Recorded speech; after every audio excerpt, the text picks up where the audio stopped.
Welcome back, Sider Nation. I'm Myck Miller. In this week's edition of Seasider Week in Review, we'll talk a little bit about the crazy week that we had in BYU-Hawaii athletics, BYU-Hawaii's softball team, also the men's and women's basketball team as their season comes to a quick end. March Madness just around the corner. We'll talk all these sports in this week's edition of Seasiders Week in Review.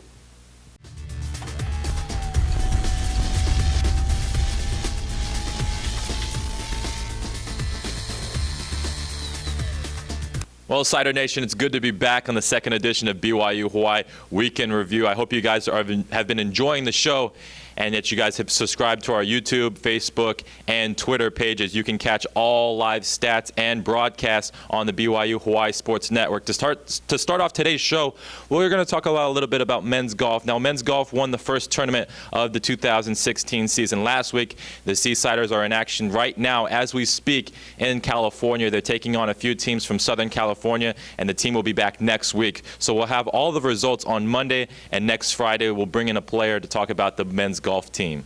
On to softball. The Lady Seasiders were in action yesterday as a part of Spirit Week here at BYU-Hawaii. The Lady Seasiders, they dropped their game against St. Martin's. Both games, the first, Seasiders lost 12-4. Now St. Martin's, they scored 6 runs in the second inning, which proved to be the difference as the Seasiders were not able to come back and fight their way to get the victory. In the second game, it was a little bit of the same thing. The Seasiders, they gave up 7 runs in the fourth inning, committing 3 errors.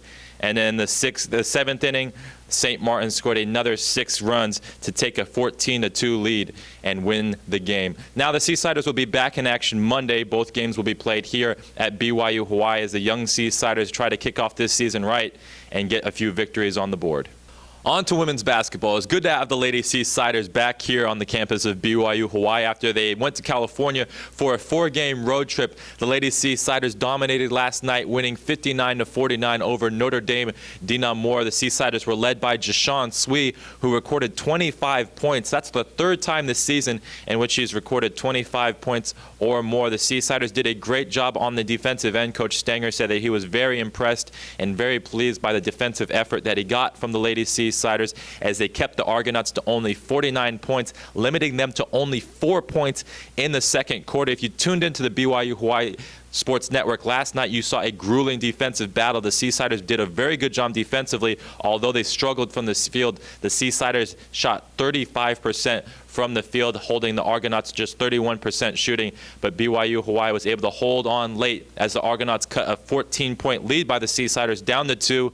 But Jashawn Swee led the force in the fourth quarter, giving the Seasiders a 59-49 victory. Now BYU-Hawaii, they're currently ranked 8th in the Pac-West standings. You know, the 6th and final spot will take the team to the Pac-West Conference Championship, which will begin in March. Coach Stanger is very optimistic that there will be a few upsets, and if the Seasiders take care of business, they might slip into that 6th and final spot. The 6th spot is now held by HPU, who is currently 10-5 in Pac-West Conference play, and the Seasiders will go up against the Sharks in the last game of the season. The next game for the Seasiders will be at Thursday as the Seasiders travel to Hawaii Hilo to play a team that the Seasiders lost early on in the season, and Coach Stanger said that game was a game that the Seasiders could not lose, and BYU-Hawaii is going to try to get redemption on that early loss against the Vulcans of Hawaii Hilo.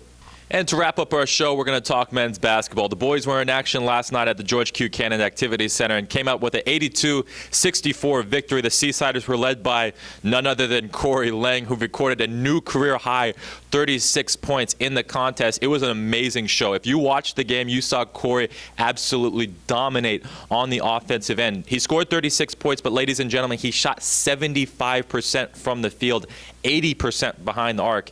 And it wasn't like he took 4 shots. He took 20 shots from the field and converted on 15 of them.